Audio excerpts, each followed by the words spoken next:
Magandang araw sa inyong lahat. Happy New Year, people in the house. Hello! Kamusta na mga kababayan? At eto na nga, miss na kayo ni Banat Bay. Uy, palakpakan po natin ang bawat isa. Dapat pinalakpakan nyo yung mga sarili nyo dahil itong New Year na ito ay malupit ang mga nangyari sa inyo at sa atin. At talaga nga namang tayo ay buhay pa. Yun, maraming salamat. Yeah, dapat to, pasalamatan ho natin ng ating Panginoon dahil sa mga pagsubok na nangyari sa ating buhay, maging ito'y personal, ito'y maging pampolitika o di kaya pangpamilya, tayo po'y nakasurvive ng isang taon na naman. Yun, alam mo, without the help of the Lord, wala tayong ikakasurvive. Kaya dapat natin yung pasalamatan, pamalagian. Ha? Ito, pag-usapan na natin, mainit pa. As in, mainit na kape na revelasyon ni Chavit Singson at kung ano-ano mga binitawan. At yung ikinulong nila na si retired General Pokis. Naku po, alam mo, ang dami yung nagaganap ha. Kasi simula pa lang at meron pang mangyayari. Ito, abangan nyo ito ha. Pakinig kayo na mabuti, abangan nyo. Dahil nga, alam naman po natin nung Disyembre, kahit kayo ay busy sa inyong mga Christmas party, Christmas holiday, vacation, marami ang nadismaya. Ang buong Pilipino ay nadismaya dahil sabi ni Marcos, may makukulong pero walang ni isang nakulong. Pero syempre, yung mga bayaran niyang vlogger ang sinasabi, di ba si Diskaya naman nakulong? Ayan, tanga-tanga nila. Ang sinasabi nating gustong makulong ay hindi yung mga private person. Ang gusto nating makulong ay yung mga politiko. At lalong-lalo na yung kanyang pinsan. Ang gusto nating makulong. At syempre si Zaldico, gusto rin natin niya makulong. Hindi ibig sabihin, nagsalita na siya, ligtas na siya. Gusto din natin niya makulong. Kasi isipin nyo to ha.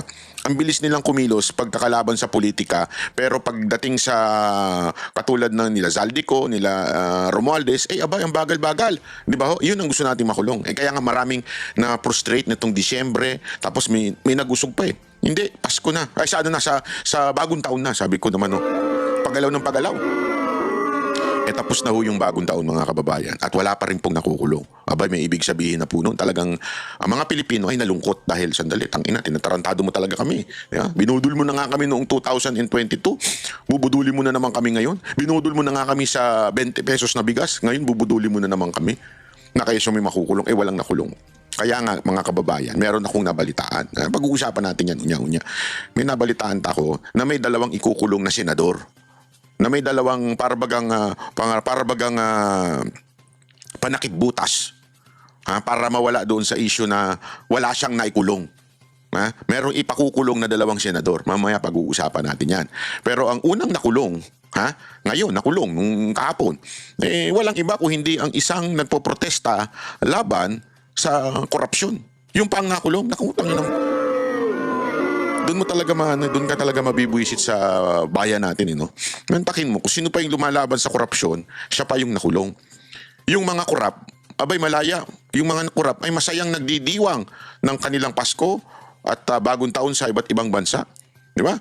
No, sa totoo lang hindi na nga natin alam kung asa na nga ba ito si Romualdez o si Zaldico.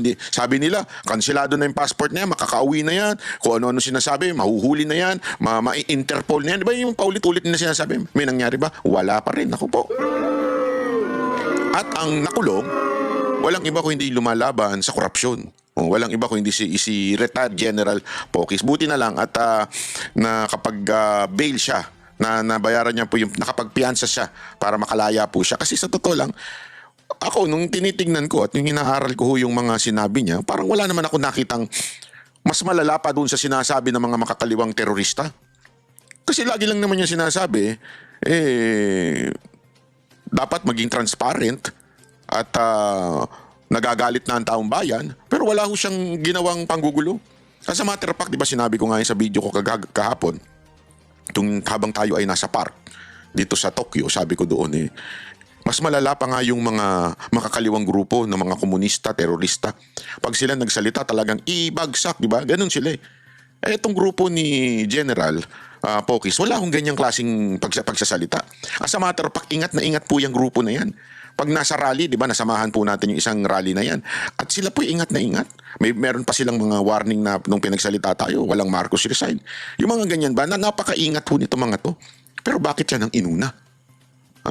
Alam mo, iba't ibang teorya ang bumabalot diyan sa pagpauna naikulong itong si General Pocis. Alam niyo kung bakit? Isa ho dyan ay talagang winawarningan niya nito ni Marcos. Winawarningan niya na kung sino man ang magtatangkang paalisin ako sa posisyon, kasunod ng pagpaalis doon sa presidente ng Venezuela, kung sino man ang magpapaalis sa aking posisyon, sisiguraduhin kong merong maikukulong. Ayan yung ano niya, yung bangbangang inaano para bagang inaano niya sa tao na pag ikaw lumabang ka sa gobyerno nito, ikukulong ka. Kahit ba sabihin nating may bail. Kasi sa totoo lang, hindi importante sa kanila kung magiging guilty ka ba, hahatulan ka ba ng husgado na guilty. Ang importante sa kanila, matakot ka. Takutin ka para hindi na ikaw magsalita. Kasi wala na silang magawa eh. Frustrated ang taong bayan, galit ang taong bayan. Ngayon, konting trigger na lang, talagang nga namang baka paalisin na sa posisyon si Pangulong Marcos, di ba? So ngayon, winawarningan niya kung sino man ang mga magiging leader na paalisin siya sa posisyon. At pag ito ay naipakulong niya itong si General, isipin mo isang PM Mayor, retired general, isang matapakatikas na tao, naipakulong niya. Ay ibig sabihin lamang nun, kayong mga susunod na mga junior officer, kayang-kaya ko kayo pakulong. Kaya wag kayong gagawa ng alam ninyong sasabit kayo dahil pag ako kinriticize nyo o sinabihan nyo, tandaan nyo, kritisismo lang ang ginawa nitong general, si retired general, kritisismo lang ginawa niya pero pinakulong niya. So sinasabi ngayon ni Marcos na kung sino man nababati ko sa akin, meron kayong pupuntahan. Yan ay kulungan. O ito, pakinggan natin yung pahayag ni retired general nung siya ay nakapag-bail na. Yung pag-aresto, naintindihan ko yun dahil trabaho ng CIDG yun. Ang hindi natin maintindihan at kinakababahala natin ay bakit yung mga taong nagpapahayag ng mga damdamin nagpoprotesta dahil dito sa mga matinding korupsyon na ito ay kinakasuhan, inuhuli na arestong tulad ko. Alam mo, ito sir, mawalang maistorbo na bago ka tumuloy sa yung sinasabi. Talagang tama yung sinabi ng mga tao lalo na naalala ko I think it was Chavit Singson who said this na mas malala pa itong anak kesa doon sa tatay. Yung tatay, strong personality. Yun yung atake bilang isang pinapakita sa tao, strong. Pero itong isa, kunwari weak, kunwari tatanga-tanga. Di ba? Hindi, alam mo yung kunwari, hindi ako, wala ako dyan. Hindi akong alam dyan sa mga ganyan. Kunwari ganyan, yung para bagang laging feeling kawawa. Yan ang itsura niya eh. Di ba? Totoo naman eh. Yan yung feeling niya. Inaapi ako, kawawa naman ako. Ganon ang estilo nitong presidente na to eh. Kunwari kawawa siya. Pero in reality, sabi ng mga tao, kahit nga si Governor Chavit, sinasabi nga na ito'y mas malala pa sa tatay. Kasi bait-baitan. Which is totoo naman. Kaya mag-iingat kayo sa mga kaibigan ninyo na bait-baitan pagkakaharap kayo. No. Yung kunwari ang bait-bait, mag-iingat kayo dyan. Kasi may ibig sabihin lamang po niyan. Minsan yung bait-baitan pa yan na nanunuklaw. Sabi ko sa inyo. Yung mga kaibigan ninyong mas okay pa yung masamang tao, yung kaaway mo. Kasi yung kaaway mo, alam mong kaaway mo. Kaya mag-iingat ka. Pero yung bait-baitan, akala mo kaibigan mo, pag yan, nagbaba ka ng iyong guard, yung defensive nyo, yung pagiging defensive mo sa sarili mo, biglang aatake yan. Kasi nga demonyo. Parang ganyan daw si Marcos. Totoo. Kasi noon, lantaran Lantaran yung ng pag sa media, mga kalaban, opposition, lantaran. Ngayon, slight. Pinadadaan sa iba yung magkasampa ng kaso, uutusan yung mga general nila, uutusan kunwari si politikong ganito, o kasuhan mo to para manahimik. Ganun ang ginagawa niya. Ibig sabihin, nag-appear siya na siya yung biktima, pero in reality, siya naman talaga yung mastermind na ito, gipitin mo itong tao na ito. Yun ang sabi ng iba. At yun din ang sinasabi ni former Governor Chavit, di ba? Na parang ganun ang pag-uugali nito ni BBM. Ano sa tingin ninyo mga kababayan? Ako para sa akin, dami kong alam. Madami kong kinaharap na kaso na yung iba na-dismiss na alam kong hindi naman gagawin ng tao na yun. Alam kong napag-utusan lang. Kasi nga, hindi natin tinanggap yung kanilang alok. Tandaan ninyo hindi lang ako nagsasalita pero napakaraming mantakin. Hindi naman sa pagmamayabang. Hindi ako sa nagyayabang ito po, ayoko ito, ayokong dinadrag o yung bang inaangat na sariling bangko. Pero siguro naman kahit papaano yung naaabot ng ating channel sa YouTube talagang umaabot hanggang kataas-taasan. Kaya nga may mga nagtangka, di ba? Nasabi ko na sa inyo yan. Ilang beses ako tinangkaan na tapalan ng pera. Nung hindi ako pumayag, dalawa yan, dalawang higante yan. Hindi ko na lang sasabihin sa inyo, magkamag-anak pa yung dalawa na yun. Yung dalawang magkamag-anak na yun, sinusubukan, tigakalahating milyon. Kada buwan mo ito, ha. Ang sarap na sana ng buhay ko nun. Diba? Mantakin mo, kada buwan. Di may kukuyakoy na lang ako. May 1 milyon na ako, kada buwan. Diba, ang dami ko na mabibiling motor nun. Ang dami ko na mabibiling Dior. Diba? Pero, hindi tayo pumayag. Ngayon, kinasuhan tayo, kaliwat kanan. Kung kani-kanino pinadadaan. Ano ibig ko lang sabihin? Ganun pag-uugali itong mga demonyon to tulad nito, since sedition inciting to sedition ng kanyang kaso, kaya na-servan siya ng warrant. Yun ang totoo dyan, kaya siya nakulong, nadakip siya. At ang kinakasuhan, na-aresto yung mga taong nagnakaw ng bilyon-bilyon, yung mga kumuha ng pera na instead sana sa mga flood control para mawalang baha. Ayun ang inaasam natin na makulong, mapanagot, pero wala. Sir, yung background ng case po ninyo, inciting to sedition, meron daw po ba kayong mga naging pahayag ng pag-aaklas laban po sa gobyerno or sa AFP? Ayun na nga yung inciting sedition is parang nanghihikayat ng sedisyon na pabagsakin ng gobyerno. Hindi ho namin ginagawa yun sa gobyerno. Kami lamang ay nagpapahayag ng damdamin, matinding puot, galit ng mga tao. Tulad ninyo, tulad natin lahat, tulad ng mga pulis, tulad ng mga sundalo, na nararamdaman natin yung paglapastangan ng mga taong pinagkatiwalaan natin, ng mga taong binoto natin, na pagsilbihan tayo, pero sa halip, tayo ay winalangya. Ninakaw nila yung pera ng tambayan. Yun ang gusto natin mapanagot. Bigyan ng justisya. Is it true, sir, na nakikayat kayo sa militar na mag-aklas mo sa pamahalaan? Hindi, wala tayong mag-aaklas. Hindi po pwede yun. Yun, masasabi natin mag-aaklas, babagsakin ng gobyerno, talagang seditious yun. Pero hindi ko ginawa yun. Yung ginagawa ng United People's Initiative yun. Pero General, ano daw po yung naging context? Bakit po kayo kinasuhan ng inciting to sedition? Yung sinasabi nila, yung mga post ko raw na destabilization, nanggugulo sa gobyerno, mga ganon. Pero wala naman yung talagang mag-aaklas, labanan ng gobyerno, babagsakin. Wala naman ganon. During the arrest, sir, nakaramdam ba kayo na parang may na-violate sa rights po ninyo? Hindi naman dahil of course binasahan ako ng Miranda rights pag aresto sa akin sa airport, sa terminal, binasahan ako ng CIDG ng aking mga karapatan. So unfortunately, yung karapatan na yun nakalagay doon ay I am entitled I have the right to counsel or legal counsel or legal assistance. Unfortunately kanina hindi nakapasok yung mga lawyers namin kaya Alam mo, ganyan na sila, nakakasanayan na nila. Dapat pagka ganyan, dismiss kagad, mati kagad dyan. Kasi kanina, kahapon, may lumabas na video na hinuli, di ba?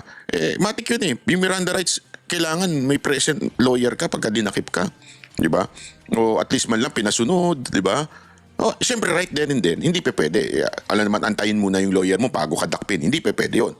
Pero once na andun na nagsisisigaw na sa gate si Topacio, si Atty. Topacio, pero hindi pinapasok. Abay, malaking yun, malaking katarantaduhan po yun. Bakit hindi ho pinapasok? Di ba? Naandun ni abogado mo. Pwede kung kailangan isa kay sa mobile, si Atty. Topacio, at kung papayag naman siya, edi sumakay siya. Pero binigyan niyo sana ng choice. Alam niyo kasi kung ba't hindi hinayaan yun. Kasi nga, gustong, yung takot, yun yung gusto nilang mangyari dito sa tao. Siguro, na-underestimate nila si General Pocis dahil PMA ito Hindi naman ito ordinary, hindi naman po siya nanlalait tayo ng kapwa ng mga other uniform personnel. Hindi ho ito ordinaryong nag-aral lang ng criminology. Hindi ho ito ganun. Ito po ay PMA. Nag-training po ito ng malupit. At sanay ho yan sa pang-uusig. Mantakin mo. Pero bakit ganun? Kasi nga gusto nila magkaroon ng takot. Not only to him, but to the entire group and to the people who's talking against the government. Including the vloggers. Di ba? Kasi yan yung yan yung kanilang sige lang, kasuhan nyo ng kasuhan para maubos ang pera, matakot, lahat. Ganun ang gagawin nila Mga animal at demonyo talaga yung mga nasa gobyerno ngayon. nagkaroon ng konting commotion doon. Gusto sana ng lawyers namin na makausap ako kasi hiniwalay yung pag-aresto sa akin, wala yung mga lawyers doon. Yun lang naman ang nag-issue doon. Yun ang nangyari ho dyan. At naku.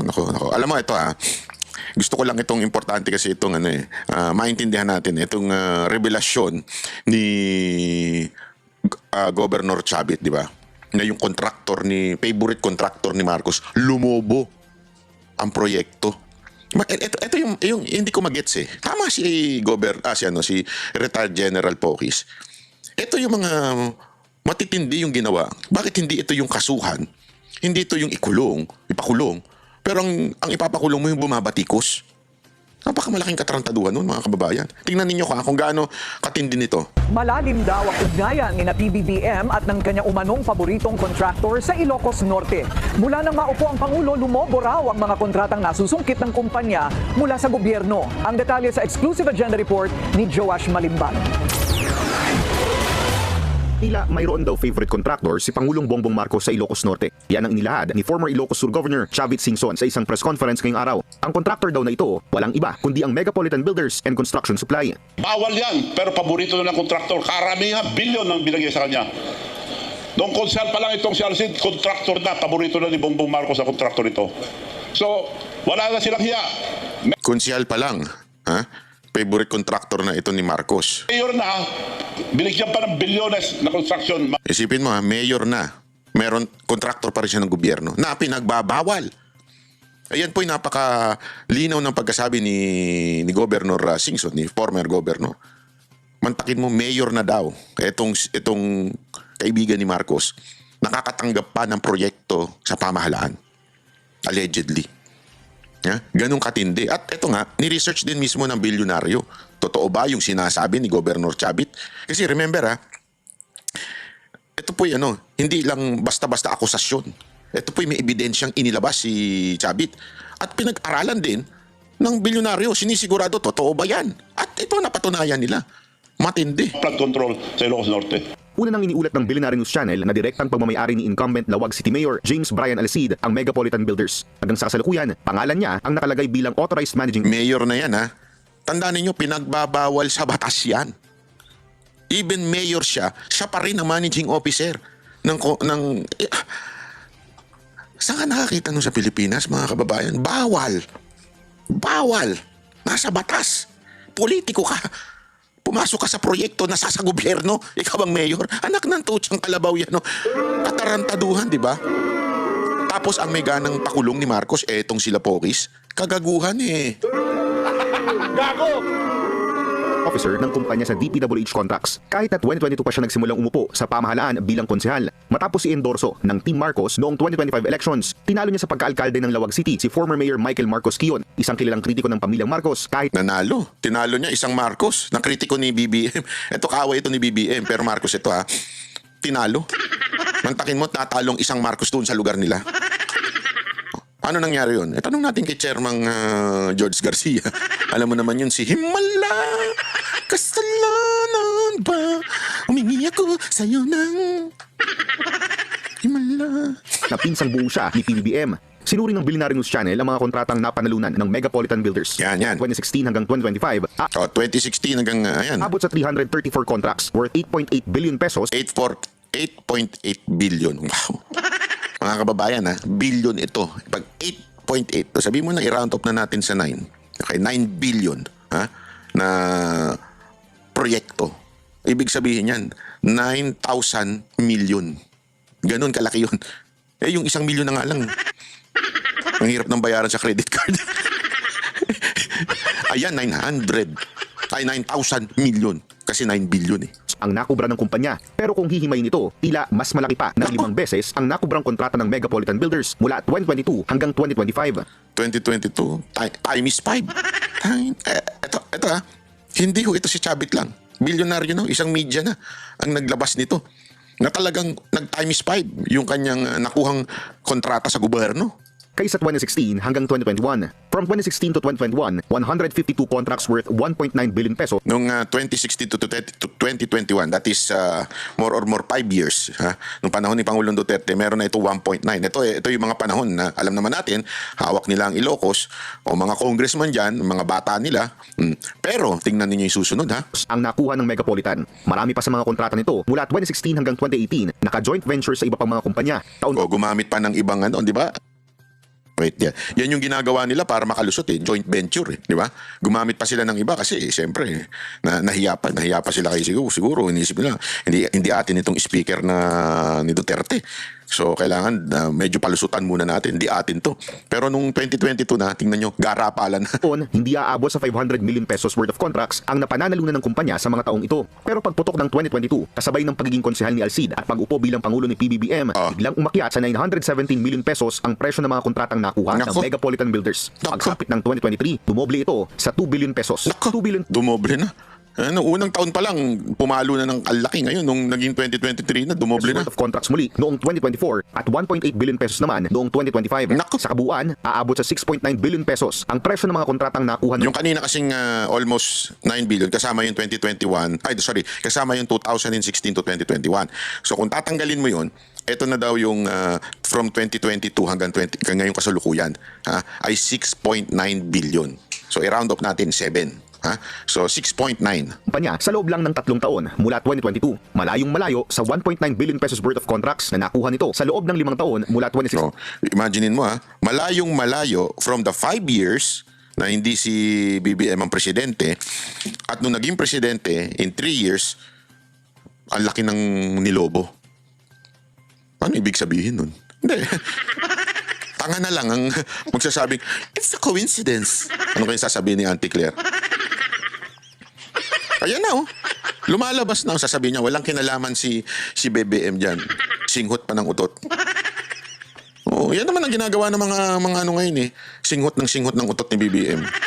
Tapos, ilalabas nila sa bibig nila, iba. Pero akala nila mabango, mabantot din. Parang nagkaroon ng utot sa bibig. Tama, mali. Hanggang 2021. Hindi pa kasama dyan ang JC08. Ito pa, meron pang JC08 Builders talagang. Eto, sino naman to? Isipin mo, yung pagiging garapal, nagkaroon ng extension. Ano tong extension? Pakingge. Builders Corporation na nakakuha ng 123 contracts worth 679 million pesos mula 2024 na nakapangalan naman sa kapatid ni Alcid. Kita nyo yung katarantaduhan. Gago! Nag-extend. Para bagang sinabi, dagdagan pa natin. Ikaw na may-ari nito isang kumpanya na to. Dinoble yung kumpanya para doblede yung kikitain, di ba? Ganon katindi ang ginagawa nitong mga to. Again, hindi po ako nagsabi niyan.